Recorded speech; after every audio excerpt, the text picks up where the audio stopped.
Ampuliriza enkya ya leero mu programu eno kalabalaba tugenda kutunulira okusika omuguwa okweyongedde wakati w'eggwanga erya Chaina ne America okuvuddemu n'amawanga gano abiri buli limu okuggala ekitebe ekimu ku bitebe by'eggwanga eddala ebisangibwa mu nsi ezo ate ne bagoba n'abakungu ne baddayo ewaabwe.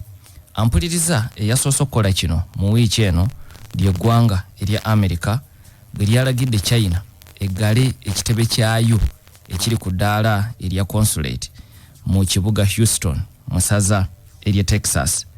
Minisita wa America w'ensonga ez'amawanga amalala Mike Pompeo bwe yabadde ayogera ku nsonga eno yategeezezza nti Chaina ebadde ekozesa bambega baayo mu America okulumika amakampuni ne zi university ne basomola okunoonyereza Abamerika kwe batuuseeko okusingira ddala kati vaawo mpitewo abadde ku kunoonyereza okukolebwa ku kirwadde ekya COVID-19 nga universities ez'enjawulo n'amakampuni gali mu kunoonyereza okukola eddagala erisobola okugema obulwadde buno bwa COVID-19. Kakati ekimu ku kyaggaza ekitebe kya Chaina Houston kyekuusa ku ebyo nti waliwo abadde batuula ku kitebe ekyo ne balumika ebisenge ne basomola ebimu ku ebyo ebituukiddwako. Kakati Mike Pompeo yagambye nti obwo bubbi yakiyise stealing intellectual property. Intellectual property kye kintu oyinza kigeraageranya ku biyiiye n'okunoonyereza kuyinza okuggwa mu kkowe eryo omuntu kyataddemu amaanyi ag'obwongo okuyiya nti kijja kufaanana bw'ekiti. Kakati ate gwe n'oyagala okitwalire ku mukeeka. Mike Pompeo bwe yagambye nti y'ensonga enkulu eyabagazzisizaawo ekitebe kya Chaina ekisangibwa mu kibuga Houston mu America. Mpuliriza kyenjala okutangaaza nti kino si kyekitebe ekikulu. Ekitebe ekikulu ekya America ekya Chaina mu America kisangibwa mu Washington DC.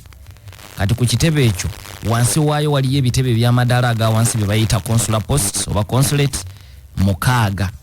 Kati omukaaga ebirala ekimu ku ebyo omukaaga ekisangibwa mu kibuga Houston mu ssaza erya Texas kyekyaggaddwa. Ampuliriza America era yayongedde n'ennyonnyola nti babadde bamaze okufuna obujulizi obw'enkukunala kubanga oyinza okwebuuza lwaki mu bitebe byonna balonzewo kino eky'e Houston. Kakati America ga nti bakikoze kubanga babadde n'okunoonyereza okw'enkukunala nga kulaga nti abakulu mu kitebe kino oba giyite consulate babadde batuulaawo ng'omulimu ogwabaleeta gwa kukola bwa mbega so si mirimo gy'ababaka b'ensi oba batuula ku kito oba batuula ku kitebe ky'ensi yonna bwe bayina okubeera nti naye bano ng'omulimu gwabwe kubega na kulumika. Era ne bagaa nti babadde bali mu kaweefube ow'okubba data mu universities bbiri ez'amaanyi mu ssaza lino ery'e Texas. Emu ku universities zino ye university eya Texas A&M. Eyo yemu ku university ez'amaanyi mu Texas. Ne university endala eyitibwa University of Texas. Bbiri za njawulo. Emu eyitibwa Texas A&M endala neyitibwa University of Texas. Kakati mu Texas A&M okusinziira ku America Abachina bano babadde bakozesa ekitebe ekyo okulumika okunoonyereza okukolebwa mu ttendekero erisomesa eby'ekisawo mu University ya Texas A&M. Songa mu university endala eya University of Texas yo okulumika kwabwe babadde bakukola ku ttendekero eriyitibwa Anderson Cancer Center naye okunoonyereza abakugu kwe baliko eyo bano Abachina nga bakulumika kwe kusalawo ekitebe kino kiggalwe okusinziira ku Mike Pompeo bakomye kye yayise stealing intellectual property. Ampuliriza kakati bino America egenze okubituukako okugala ebitebe bino nga Ministry y'ensonga z'amawanga amala mu America gye bayita State Department emaze n'okwogera nti ng'oggyeko okwenyigira mu kubba Abamerika bye bayiyiza eby'obwongo oba okunoonyereza kwabwe nakwonga kuva ku magezi gaabwe ge bakozesa. Abamu ku b'ofiisa ba Chaina abadde batuula ku kitebe kino babadde benyigira ne mu kubega okuli wabweru w'amateeka kuba mpuliriza ekyamazima kiri nti ku buli kitebe kyansi wabeerayo abantu ng'obuvunaanyizibwa bwabwe kunoonya agamu ku mawulire ag'obukesi ge balina okuzza mu mawanga gaabwe, naye obukesi obwo bulina okuba nga butambulira mu mateeka. Kakati Amerika ega nti bano obukesi bwabwe bubadde bususse amateeka kye galagira, era mu kiwandiiko kyabwe bakiyise massive illegal spying, bye bigambo byennyini byakozeseddwa mu kiwandiiko kya State Department eya Amerika, kubanga nabo bakimanyi nti ekitebe bwe kibeerawo nti kya Amerika kiri China tebatuulaawo butuuzi, mirimu mingi gye bakola nga mulimu n'ebyokuketta ekigendererwa kutuukiriza interests ez'ensi ebasindika okutuula ku kitebe ekyo. N'olwekyo wano kye babavunaana ate kuyitawo balina kukoma nti bwe babatenda okukomaga bakomaze n'emisambya.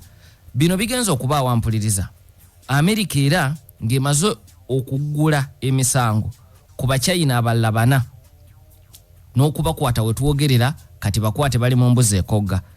Abachina bano 4 b'ofiisa okusinziira ku Amerika ne mu mpapula empabye zagenze dda mu kooti nti bano b'ofiisa 4 b'ofiisa mu magye ag'eggwanga ery'e China, naye bwe baali basaba okujja mu Amerika beeyita abantu ba bulijjo.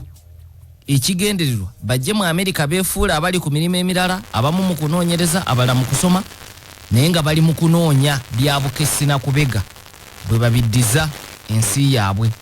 Kakati abo nabo bwe twogerera bali mu mbuzi ekogga, era ng'eyasembyeyo okukwatibwa omukyalo ono yakwatiddwa ku lunaku olw'okutaano.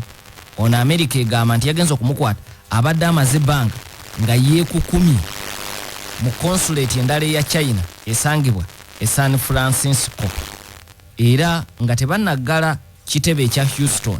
Ekitebe ekirala ekibadde kisuubirwa okuddako okuggalwa kye kitebe kino ekye San Francisco, kubanga ekitongole kya Amerika ekikese kya FBI kibadde kyatadde dda omusango mu kooti. Kuba mpuliriza oyinza okwebuuza lwaki ate Amerika emala kuteeka musango mu kooti okwagala okusikayo omuntu gweyita omumenyi w'amateeka mu embassy oba mu consulate ya China, kubanga ekitebe we kituula ebeera bw'olaba ekitebe kya Amerika mu Uganda oba ekya Bungereza awo we kitudde waba Bungereza oba wabeera Amerika. N'olwekyo tumala kuyingirawo, waliwo amateeka g'ensi yonna agafuga ebifo ebifaanana bwe bityo. Kyekirwaki owulira na wano nti Amerika teyazze neggalawo, yabagambye bugambi muggaleewo tubawadde ennaku zino, kubanga amateeka g'ensi yonna ku bitebe bwe gatyo bwe gagamba. Amateeka makakalinya agakwata ku bakungu tebamala gakwatibwako mu nsi yonna gye bali. Kyekirwaki olaba nti Amerika yabawadde ennaku ate nebagamba mwe muggaleewo muveewo, era bano bamaze kuvaawo jjo poliisi ne bambega ba FBI ne balyoka bajja bayingira mu kitebe kino e Houston, ng'ennaku ziri ze baabawadde zimaze okuggwako ne basitulamu bye balowooza nti bikulu ne beeteekateeka okudda ewaabwe China. Kaakati poliisi ya Amerika ne FBI ne balyoka bayingirawo okwongereza ku kunoonyereza. N'olwekyo ne ku nsonga eno San Francisco omukyalo ono Omuchina FBI ebadde munoonya naye ng'egamba yeekwese mu consulate eyo wabula nga tesobola kuyingirayo, kwe kusalawo okuteeka omusango mu kooti. Mu musango gwayo mu kooti ng'eraga nti omukyalo ono yalimba ne yeefuula kyatali bwe yali asaba visa okujja mu Amerika. Omukyalo ono ayitibwa Juan Tang. Okusinziira ku mpapula empaabi oludda ekitongole kya FBI ekikettera ekikesi ekya Amerika kigamba nti omukyala mu kusaba visa, kubanga waliwo ojjuza waliwo bakubuuliza oba obaddeko omusirikale oba omukozi mu bitongole eby'amagye mu nsi yo. N'olwekyo ekibuuzo ekyo kyaliwo ku mpapula ze yali ajjuza. Omukyalo ono Juan Tang n'agamba nti nedda, nze sibeerangako mu magye oba sikolerangako kitongole kya bukesi kyonna mu ggwanga lino erya China. Era bw'atyo visa ne bagimuwa, nga visa asabye ey'okujja okukola omulimu ogw'obunoonyereza researcher mu University of California. Era visa gye yafuna study visa, kuba ebiseera ebisinga bwe tuba tugenda mu kunoonyereza okw'eddaali eri postdoctoral research n'ebirala, bwe mba nsaba visa wano nga ngenda kola research ng'omwaka ogwedde bwe nali e Budaaki ku research visa nsaba ya study kuba mbanga muyizi naye nga ate ndi postdoctoral fellow. Kakati n'omukyalo ono Juan Tanga mu kusaba kwe ng'agenda mu America visa yasaba ya kusoma naye teyali nti agenda kubeera mu kibiina wabula ng'agenda kukola kunoonyereza mu University of California. Kati bano FBI bagenda okukizuula ng'ekyo kyali kyakwekwasa bwekwasa ng'omulimu omutuufu bo bagamba ekyamuleeta mu America kubega kuketta mu America. Era FBI baga nti omukyala kasaba mala okufuna amawulire ago nga bamuyita bamubuuza kajoji w'ebibuuzo nti owaayi watugamba tokolerangako mu mpapula ze wajjuza kitongole kyonna kyabyakwerinda mu Chaina naye ng'ensonda zitulaga nti oyina akakwate era omukyala n'akyegaana omulundi ogwokubiri. Wabula bwe baaza awakaawe ne basangawo obujulizi bungi omuli n'ebifaananyi ng'ali mu yunifoomu z'amagye ag'eggwanga erya Chaina. Wabula oluvannyuma lw'ebyo byonna omukyala yadduka. Abamerika bagamba ne yeekukuma ku kitebe ekyo ekya San Francisco era wabadde okutuusa ku Lwokutaano lwe baamukudde. Kati ampulizo oyinza okuba weebuuza ate lwaki ono ye bamukwata ng'atogambye abakungu tebakwatibwa. Ono ekimukwasa yajja mu Amerika nga muntu wa bulijjo teyajja nga mukungu.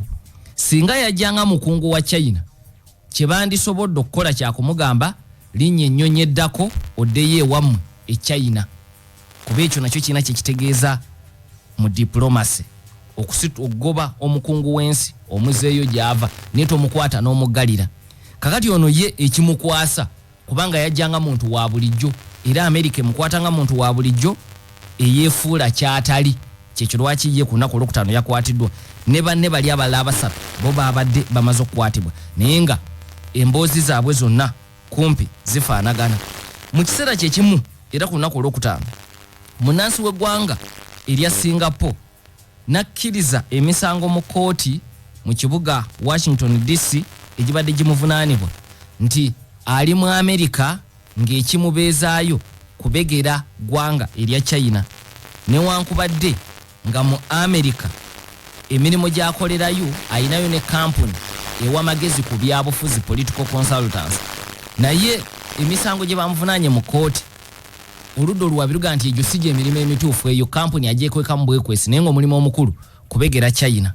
Ku lunaku Olwokutaano emisango gino yagikkiriza nti ekyamazima wano nkola bwambega ku lw'eggwanga erya China. Omusajja Omusingapore June Wei-Yeo ye ku lunaku Olwokutaano yakkiriza emisango Amerika gy'abadde bamuvunaana n'aga nti ekyamazima wano mu Amerika yadde emirimu mbadde njogera mirala ekyamazima ndi mbega era nga mbegera ebitongole ebikesi mu ggwanga erya China. Songa ku mulembe guno ogwa Donald Trump ebibaddewo mu wiiki eno si gwe mulundi ogusoose ab'obuyinza mu Amerika okukwata abantu be bavunaana okubeera bambega nga naye beeyise kye batali mu ggwanga lya Amerika. Ekyokulabirako Trump nga yakamala omwaka gumu mu ntebe mu mwaka gw'2018 era FBI yakwata Chen Song era nga naye musajja mu China. Chen Song musawo mutendeke era nga yali aze mu University ye Stanford nga zenga omunoonyereza.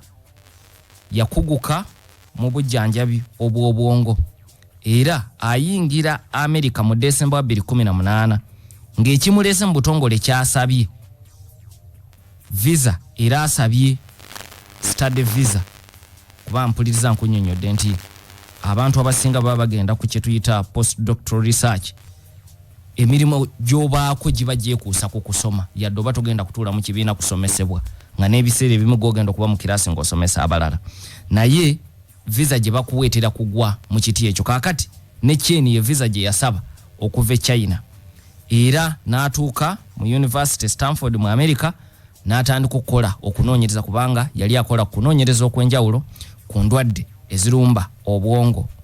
Bwe yali asaba visa yannyonnyola wali we babuuliza oba wali okoleddeko ebitongole by'okwerinda nti naliko mu ggye lya China wakati wa Septemba 2000 ne June 2011 era nenvaayo. Bwe navaayo kati ndi musawo akola mu ddwaliro eritali ly'abasirikale civilian hospital mu kujjuza empapula bwe yagamba.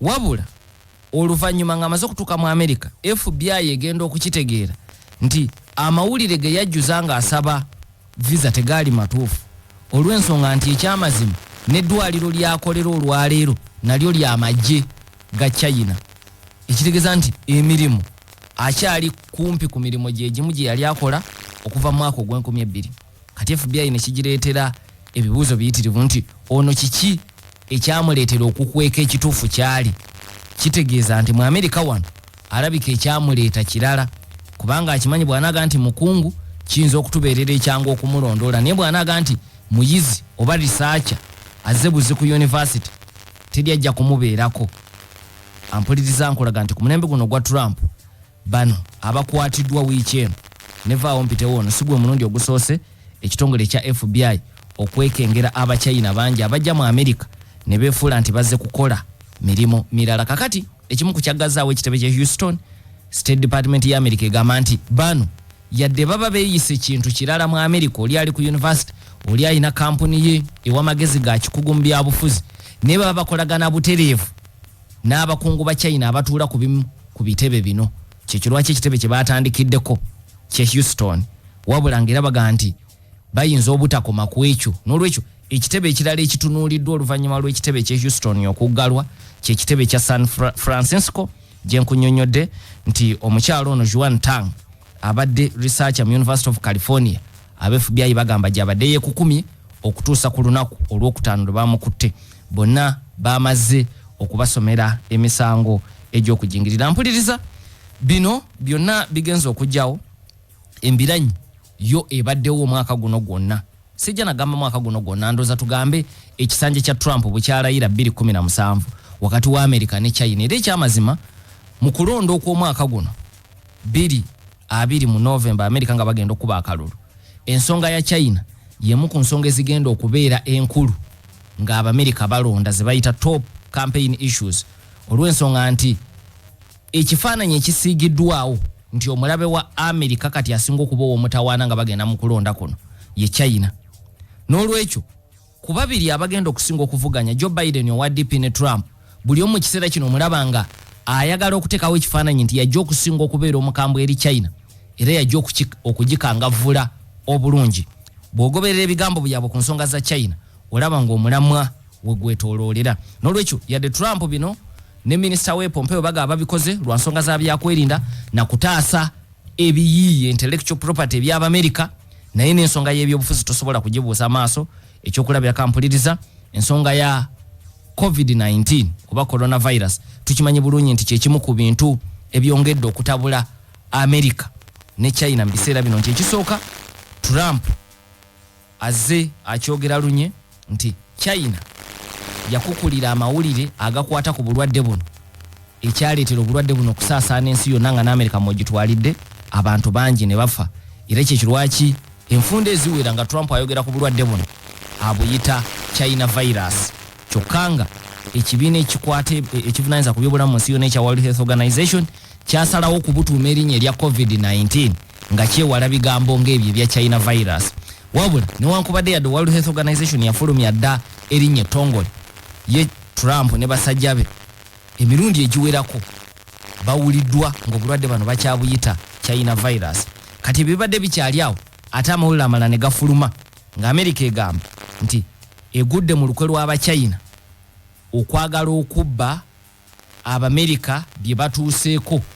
mu kunoonyereza kwabwe si Bamerika bokka wabula ne ku lukalu lwa Bulaya nti China yeeringa eteeze bano bakole okunoonyereza baba banaatera okumaliriza yo ebba amagezi egenda egambe nti yeefunye vaccine ey'obulwadde buno bwa COVID-19 kakati ebyo bye bimu ku byongedde okutabula embeera n'olwekyo olaba nga ekirwadde kya COVID-19 kibadde kikulu nnyo oba kisaale mu kusika omuguwa okupya okubaluseewo wakati w'eggwanga erya America ne China mpuliriza okusika omuguwa kuno saagala okutunuulire ng'okutono nja kuzzaayo katono mu mabega mu byafaayo olabe enkolagana z'amawanga abiri ojja kukitegeera nti bukyanga nkolagana eddawo ey'obwa Sseruganda wakati w'amawanga abiri guno gwe mulundi ogusoose obutakkaanya okutuuka ku ddaala lino eddaala lino lye batuuseeko mu international relations lyeddaala erikyasinze okuba ebbi mu nkolagana y'amawanga gano okuva mu mwaka gwa 19 779 nti Chaina netukano gamba abantu bamwe mbagobye ne America abantu bamwe mbagobye n'ekitebe kino nkigaddewo. Kakati ensonga endala era badde ensaale mu kusukomugwa kwa America ne Chaina mu myaka gino ena egiyise ya byabusuubuzi. Trump azze anenya America nti ekozesa amateeka gaayo ag'ebyobusuubuzi n'enkola zaayo ezitali ntuufu okunyaga Abamerika mu byobusuubuzi n'amakampuni g'Abamerika neetagayisa bulungi nga gakolera awaka mu China kyokka nga go agaba China mu America bagayisa bulungi. Era mu mbeera ezo Trump azaateekawo obukwakkulizo obw'enjawulo ku byenfuna ku Bachina ate ng'obukwakkulizo buno bulabika tebugenda kuvaawo kati kubanga yadde abaddipi baavumirira engeri Trump gye yateekawo obukwakkulizo obwo. Muzimu ku debate ezaasembayo mu kamyufu k'ekibiina kya DP bakandidates bano baamala okuvumirira enkola za Trump ne China. Omu ku bakubiriza ba debates ezo yabuuza bakandidates bonna nga ne Joe Biden mwali kumwe ani agenda okujjawo obukwakkulizo buno babuyite tariffs Trump ze yataddewo. Tewali n'omu yateeka waggulu mukono. Ekitegeeza nti bayinza okuba enkola Trump gye yakolamu gye bataasiima n'ekye yakola bakyagala nga bakkiriza nti China efuuse ya bulabe eri eggwanga eri America. N'olwekyo ensonga y'ebyobusuubuzi nkulu bino ebya COVID ne bw'onoo bijjawo eky'emisolo nkulaze nti oba Trump eky'ebyobusuubuzi nkulaze nti oba Trump azeeko oba Joe Biden yawangudde oba obukwakkulizo tobusuubira kuvaawo Trump bwe yatadde ku ggwanga erya China. Kakati ekiralira ekisembyeyo ye China okuleeta etteeka ery'ebyobutebenkevu ku kitundu eky'e Hong Kong nga mu bufunzi China mu kuyita mu tteeka eryo ekitundu kino yakiddiza ne kifuuka kyayo nga n'amateeka agabadde gafuga mainland China kati gagenda kufuga ekitundu kino ekitabaddeewo okumala emyaka 2. Bungereza bwe yakwata ekitundu kino eky'e Hong Kong n'ekizza e China mu 97 emyaka gino 97 okutuusa olwaleero amaanyi ago China ebadde tegayina mu kitundu kino eky'e Hong Kong. Kakati yakozesezza etteeka eryo ekitundu kino okukyeddiza. Kino nakyo kyabatabudde ne kituusa ne Congress ya America era okuyisa obukwakkulizo n'ebuteeka ku b'ofiisi ab'enjawulo mu Communist Party China kyekibiina ekiri mu buyinza. Ate ne batakomaawo Trump ye ku lulwe n'ajjawo n'enteekateeka ey'enjawulo gy'oyinza okuyita mu luzungu preferential economic treatment, enkola ey'enjawulo America gy'ebadde eyisaamu Hong Kong mu byenfuna ne baga nti kaakati okuva kaakati nga China bw'ebeddiza enkolagana yaffe namu egenda kuba ng'enkolagana bweri wakati wa America ne China eyawamu kubanga kaakati ebintu bikyuse.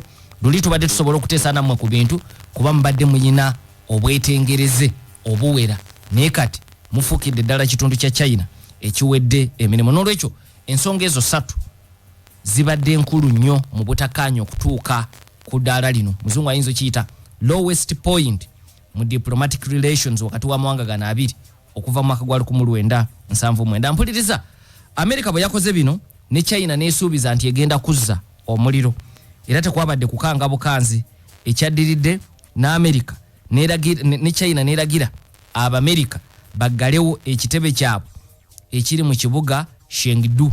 Kakati ampuliriza ekyo nakyo si ekitebe kya America kyokka ekiri mu ggwanga lino erya China.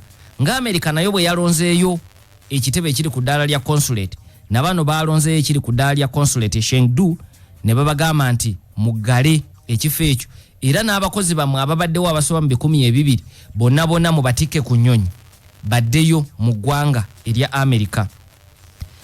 Ministry ey'ensonga ez'amawanga amalala mu China bwe yabadde etangaza ku nsonga eno mu kiwandiiko kye bawadde bannamawulire baategeezeza nti kino kye baakoze okuggala ekitebe kya America Chengdu kijja bulungi mu kikolwa kya America kye yakoze okuggala ekitebe kya China e Houston. Mu kiwandiiko eky'oluzungu baagambye nti it is a legitimate and necessary response.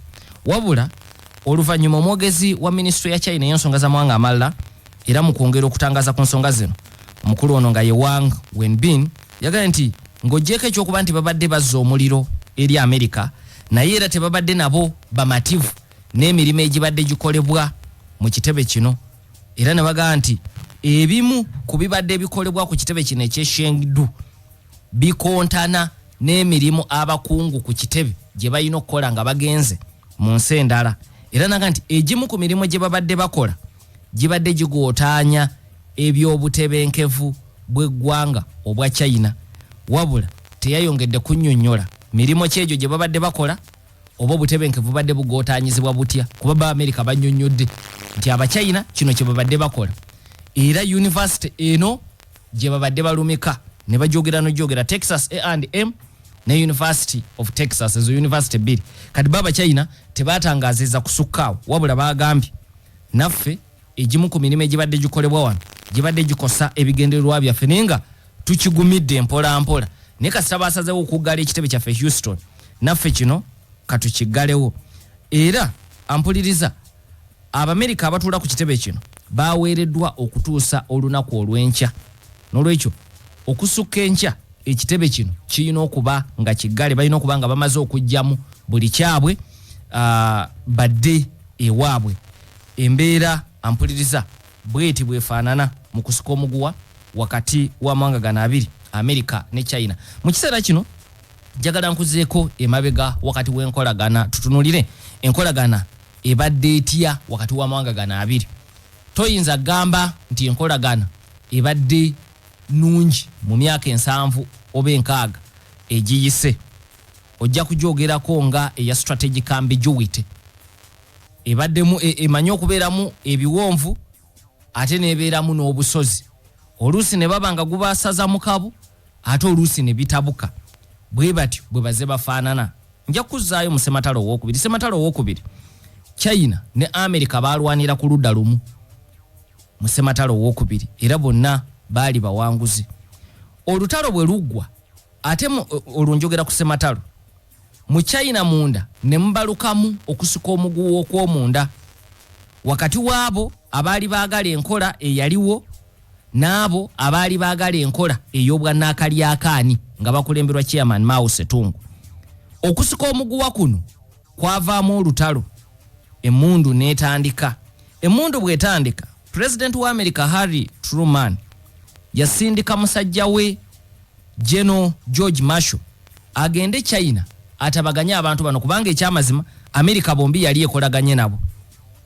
abakomunisti n'abo abali mu buyinza mu sematalo owokubiri kati yasindika General Marshall abatabaganye wabula ne bigaana Houston muyingo James Kevin ali Masaka aganti Trump talabanga kino kijja kukosa abantu nga muwala we addukanyiza business mu ggwanga erya China era wano mu byobufuzi kimulekawa ekyebyobufuzi ndowooza kiri mu bubaka bw'ensomye obwa Sali Hassan Texas nkuganye nti mu kulonda kuno ensonga ya China egenda kubeera ku mwanju kakati Trump n'abambalira ebyobufuzi balabanga bwagisooso wazera n'alaga nti mukambwe eri China bwe kimukolera ku bya business kyoyina okumanya njogedde ku kyebayita strategic ambiguity era ogenda kugiraba nga nkulombojjera enkolagana ya America ne China okuva mu sematalo owokubiri enkolagana yaabwe mu byobufuzi etera okudobonkana naye mu byenfuna ne babireka byo nga bitambula bulungi n'olwekyo sisuubira business za Trump ng'omuntu n'eza muwala we n'abalala abamuli ku lusegere okukosebwa ennyo mu China olwabi ne bigenda maaso ebyobufuzi zino nsonga za byabufuzi omulala agambye ati Rashid Sekindi agantu webale kunnyonnyola njawulo ya bitebe by'enseemu ebisukka mu kimu mu nsi naawe webale nnyo okuwuliriza onaga nti lubalita mwesigwa mbuuza Trump ekyo kyakole China tekimutire business ze ng'omuntu ekyo maze okukinnyonnyola ampuliriza obaka bwamwe kanjira mbukomyawo nzireyo ate obudde bunaabutusobozesezza nja kuddamu mbutunuulire wetugenda mukumula mpuliriza nkunnyonnyodde nti olutalo kasita lubalukawo munda wakati w'abo abaali mu buyinza be bayita ba nationalists n'abayeekera abaali bakulemberwa Mao Setungu abaali bakkiriza mu nkola y'obwannaakalyaakaani President wa America Truman asindika General George Marshall abatabaganye kubanga ababiri bano America yo yali ekolaganye nabo mu lutalo olw'okumegga sematalo owokubiri wabula General Marshall yavaayo alemeddwa okubatabaganya era bwe yakomawo yalabikako maaso g'akakiiko ka Congress ya America ne bamukunya ku bye yali azudde mu nsisinkano n'ebbanga lye yali amaze China. General Marshall mu 1948 yannyonnyola Congress ya America nti ekyamazima government yeriko tegenda kuwangula bayeekera abakomunisiti okusinziira ku kyendabye wabula n'abalabula nti okusoomozebwa kwe tulina America bw'ena ayagala okusindika amagye gaayo okutaasa government okukigusa erina kuyingirira ddala mu lutalo butereevu naye bwe luyingiramu ate okusoomozebwa kujja kuba kunene olutalo lufuuke lwayo sinakindi kiyinza okutuzza mu lutalo olulala olutaawukana na ssematalo wakubiri gwe twakavaamu n'olwekyo mu bufunze yali abagamba tuleke gavumenti eriko yadde babadde banywanyi baffe beerwaneko ku lwabwe bwe bawangule bwe babamegga ebiddako tuli biraba era mpuliriza tewali kubuusabuusa ekyaddako Chiang Kai-shek eyali afuga China abayeekera ba chairman Mao Zedong bamutwala kiyumba anaagwa wabula tebamugobera ddala mu bitundu bya China byonna yasobola okwewogoma ku bizinga eby'e Taiwan era we yasimba gavumenti ye era n'erinnya yagenda nali erya China Taiwan n'efuuka Republic of China. Kai-shek yasinziiraawo nga n'ekifo kya China mu United Nations Security Council ekyenkalakalira yakituulamu okumalira ddala emyaka egiwera okutuusiza ddala myaka gye7 n'olwekyo America olw'okuba Kai-shek yali agobeddwa yali munywanyi waabwe yasigala ye kyatwala ye atudde Taiwan nga ye mukulembeze wa America era nga ne ambassador omukulu atuula Taiwan ambassador wa China ambassador wa America mu China nga atuula eri Taiwan kubanga bo gye baali batwalanga government entuufu ampuliriza ebyo nga bigenda maaso America ne Taiwan nga neeno chairman Mao Zedong ali mu kunyweza government ye ku mainland China era n'erinnya n'alikyusa n'agituuma People's Republic of China n'okutuusa olwaleero ensi gye tuyita China mu bujjuvu ye People's Republic of China so nga Taiwan mu bujjuvu ye Republic of China. Kakati ekyo kitegeeza kintu wakati wa 1949 ne 1971 enkolagana naddala mu byobufuzi wakati wa America ne China yali nzibu ddala era nga yasinga okwongera okwonooneka mu myaka gy'enkaaga nga gitandika John F. Kennedy ng'afuuse president w'eggwanga erya America wabula emyaka gy'enkaaga bwe giba giggwaako waliwo ebyakyuka mu kitundu ekyo ekya China oba mu kitundu ekya Semazinga wa Asia ekyatandika okuzza omutima gwa China nebanga neetegefu okukolagana n'Abamerika beemaze ebbanga nga tekolagana nabo nga nabo tebakkiriza nti gavumenti ya chairman Mao Zedong ye gavumenti entuufu eyali efuga eggwanga erya China. Ampuliriza mu kiseera ekyo Johnson yasikira Kennedy mu 68 akomya olutalo olw'e Vietnam. Bw'alukomya obwo bwali bubaka bukulu eri China nti poliisi ya America erabika ekyuse ku Semazinga wa Asia engeri gye bitambuddemu Vietnam ne bitagitambulira bulungi kirabika influence yayo okugaziwa mu kitundu kino egikomeza n'olwekyo eyo yandiba nyangu okolagana nayo so nga ate mu kiseera kyekimu abadde munywanyi waabwe owa Soviet Union bonna bwe bakkiriza mu nkola y'obwannakalyakaani afuuse muzibu takyategeereka bulungi eri China olw'ensonga nti ye interests ze zirabika zaali zikyali nnyingi mu kyondo kya Asia ng'ayagala okubeera ne influence mawanga amalala tayagala kukoma ku kufuga nsi ya Soviet Union n'atuuka n'okuyingira mu lutalo eky'Exoslovakia ate n'asuula gavumenti ey'abannakalyakaani kati ekyo kyatabula nnyo China nti oba Soviet Union esuula gavumenti y'abannakalyakaani eky'Exoslovakia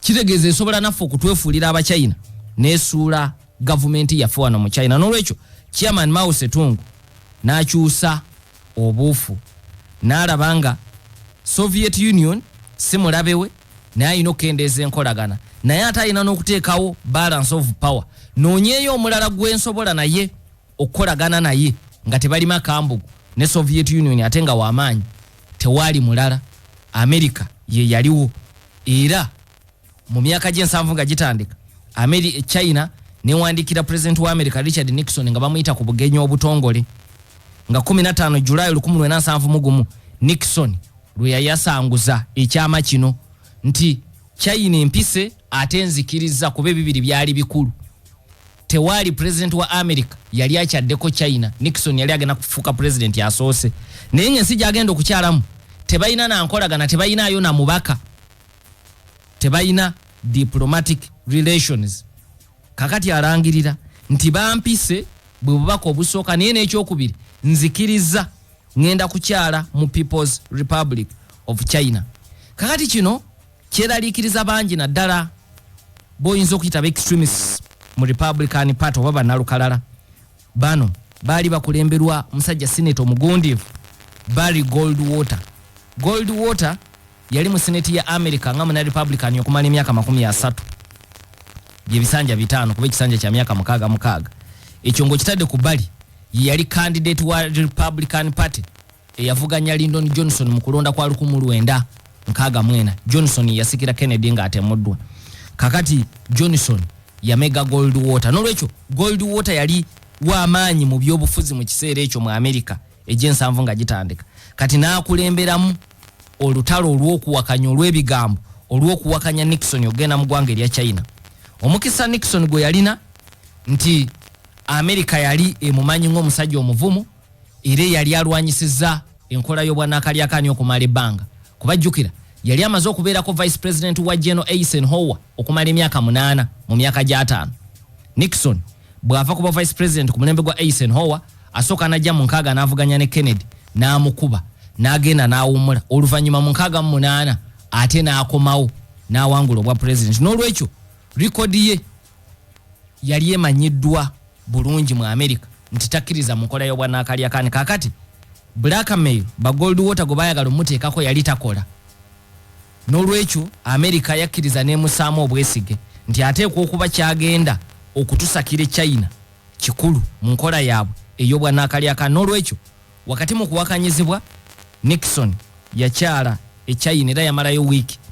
Yatuuka ya 21 omwezi ogwokubiri 1972 n'avaayo nga 28 omwezi gwe gumu wiiki namba yagimala mu ggwanga erya China. Ng'amaliriza obugenyi bwe America ne China baafulumya ekiwandiiko ekyawamu joint communique. Ekiwandiiko kino amawanga gombi ne geeyama okukomyawo enkolagana ebadde teriiwo okumala ebbanga ddene okuviira ddala 18 Kai Sheikh agobeddwa agenze Taiwan tewabadde enkolagana yonna kati beeyama nti egenda kuddawo. Naye olw'okuba obutakkaanya n'okusukomugwa kwaliwo kungi nga ne mu America okusukomugwa kungi Nixon alina abantu nga Barry Goldwater abatamuwagira ku nsonga eyo. Okuzaawo enkolagana eno tekwali kwambagirawo era kwatwala ekiseera. Wabula ekikulu China kye yali efunyemu nti mu joint communique America yakkiriza n'efulumya ekigambo nti China eri enseemu nga ne Taiwan kwogitwalidde eri wansi wa China. Ekigambo ekyo China yali ekyetaaga nnyo okukiwuliriza nga kiva mu kamwa k'Abamerika. N'olwekyo ekyo kyali kikulu. Era kino kyayamba okusika omugwa ku Taiwan ne kudde bali America ne China amaanyi ne bagateeka kati ku byabusuubuzi na byankolagana. Kubanga ensonga ya Taiwan singa basalawo okugisoosowaza tebandizeemu kolagana kuba n'okutuusa olwaleero ekyalemye okutereera wakati w'amawanga gano asatu China, America ne Taiwan. China esigala ng'egamba Taiwan kitundu kyayo naye ng'ekyamazima tekifuga era teyagala muntu yenna akolagana na China akolagana na Taiwan. Naye ate America buterevu efuna enkola gyekolaganamu ne Taiwan ng'eyina n'etteeka ddamba eryayisibwa mu gyensanvu nga giggwako eritamenyebwangawo erikkiriza America okuwa Taiwan ebyokulwanyisa.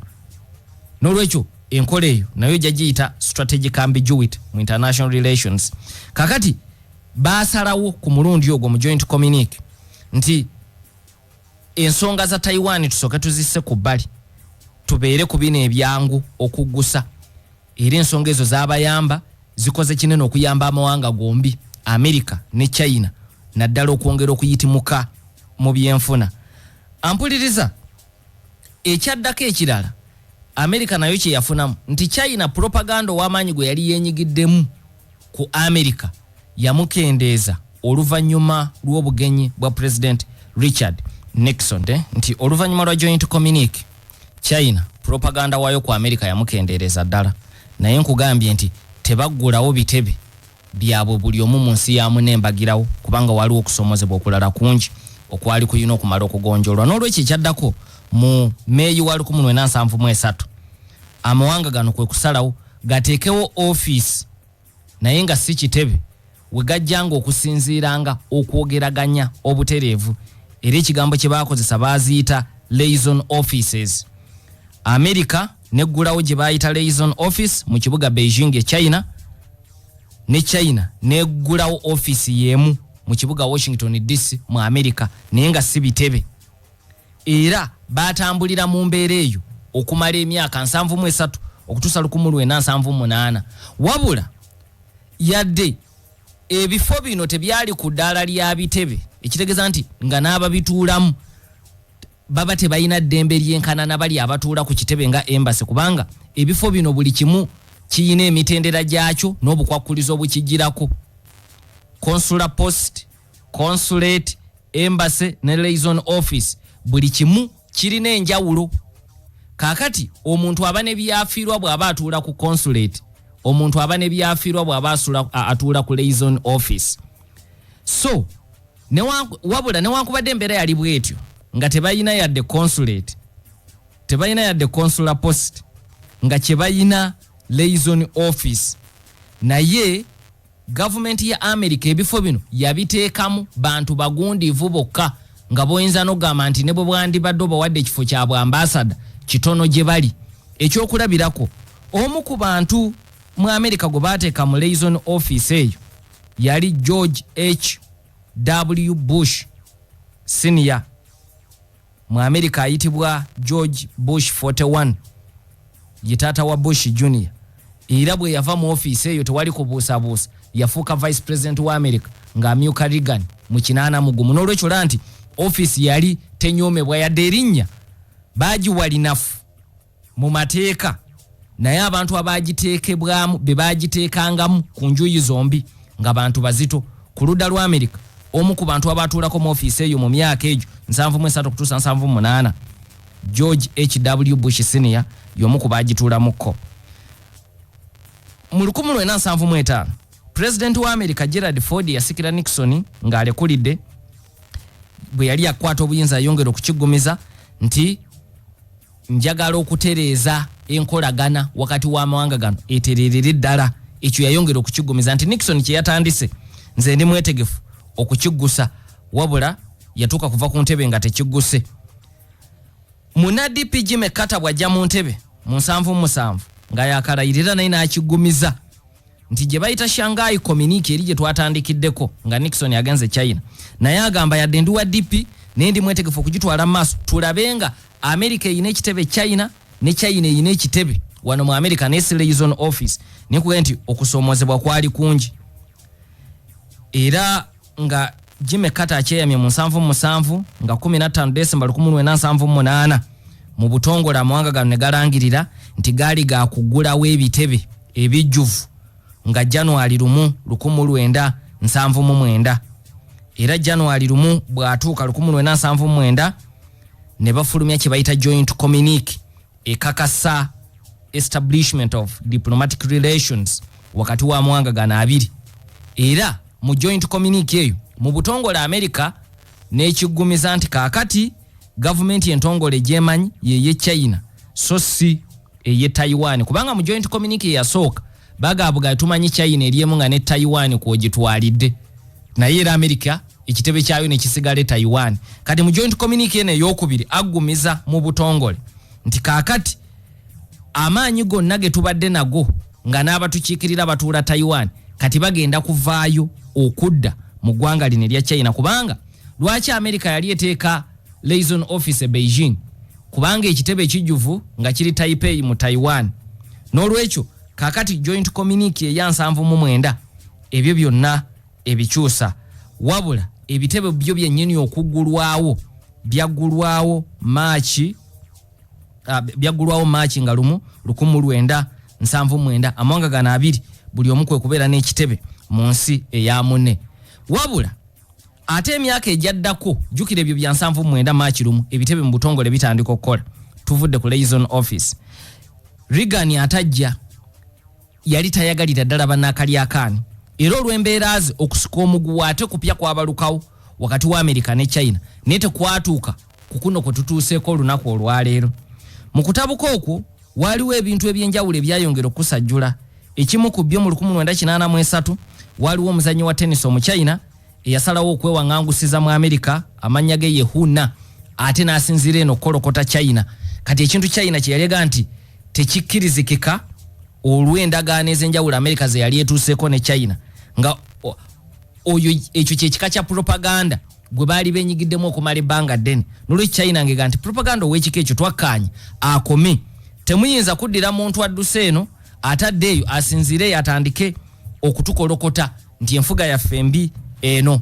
Wabula oluvannyuma enkolagana nga obukulembeze bwa Reagan bugenda bweyongera maaso yaddamu n'etereera. Era mu Julai wa 1985 President wa China Li Xianyan akyalako mu ggwanga eri Amerika era naye n'afuuka President wa China asoose okujja mu Amerika. Owa Amerika yasooka okukyala China agendayo 72 Nixon. Kati President wa China asooka okujja mu Amerika Li Xianyan ajja 1985 ku mulembe gwa Reagan. Era bw'akyala ekyaddako ne Vice President Bush jukira twamwogeddeko yaliko liaison officer wakati w'amawanga gana abiri mu G7 kakati naye mu 85 Oktoba ng'ona oli yakyala mu July owa China Vice President wa America Bush Senior naye n'akyale China mu 1985 naye yakyala mu Oktoba.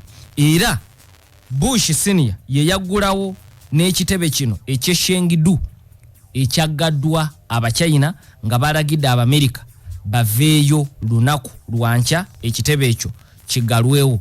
Ampuliriza enkolagana ezeefaanana bwetyo ku mulembe gwa George Bush Senior yadde ate yali musaale mukuzaawo enkolagana yeesanga mu byobufuzi ebizibu okwekalakasa kwa 1989 China mwe yattira abavuka abaali beekalakasa ate Amerika ne yeesanga ng'erina okuleeta obukwakkulizo obukambwe eri China ng'eyabuleeta yali Bush Senior. Era Bush agenda okumalako nga enkolagana ya China ne Amerika yeeyongedde ate okwonooneka neti yayingira mu byabusuubuzi. Clinton najja yasuubiza kwongera kubeera mukambwe eri China ng'asaba akalulu ne ku mulundi ogwo Bush ng'avuganya ne Clinton njogera ku Bush Senior. China yali campaign issue y'amaanyi. Clinton n'asuubiza okubeera omukambwe eri China. Emyaka 8 teyali mukambwe nga bwe yasuubiza naye ekisanja kye ne kiggwako ebisanja ebibiri ne biggwako. Bush Junior bwajja yakomyawo enkolagana kumpi okufaanaganako n'eyeegy'ensanvu nga giggwako. Ekimu ku byayongera okubagatta bwe bulumbaganyi obwa Osama bin Laden kubanga mu bantu beyattira mu Amerika mwalimu n'Abachina. China ne yeewaayo okuwagira Amerika mu lutalo lwayo ku butujju mu 2001. Era mu UN Security Council China etera nnyo okuwakanya Amerika tebatera kubba ku ludda lumu. Naye ku ky'Amerika ogenda mu ggwanga eri Afghanistan China yakuba akalunge wagira Amerika ogenda okuwagira China mu lutalo lwa Afghanistan olw'enkola Bush Junior n'enkolagana gye yali atandiseewo n'eggwanga lino erya China. Era nga gavumenti y'Abatalibani emaze okuggibwako mu Afghanistan China yakwata ne $1 million za Amerika endala 15 neziwaayo mu kuddaabulula ensi eya Afghanistan. Era ne bajja nga bakkaanya ku bintu bingi ku nsonga za North Korea. Amerika ne China babadde bajja batambulira wamu naddala ku mulembe gwa Bush, ku mulembe gwa Obama okutuusa lwe tutuuse ku mulembe gwa Trump ate embeera lwezeemu okutabuka. Trump yatandikira ng'olowooza bajja kukwatagana bulungi ne China kubanga mu mwaka ogwasooka yakyaza ne President wa China Xi Jinping mu makage Florida. Teyamukyaliza na mu White House, yamukyaliza mu makage. Ekintu ekyali kikulaga nti oba oli awo enkolagana yaabwe ate ejja nakuba yanjawulo ng'etuuka ku buntu neva ne ku byobufuzi. Wabula President wa China aba yakava mu maka ga Trump nga yakaddayo China tannabugumya n'ambooge. Trump n'ateeka obukwakkulizo obwasooka obw'amaanyi ku ggwanga lya China mu mbeera eyo mwe batambulidde okutuusa olwaleero. Awangale Ssaabasajja Kabaka.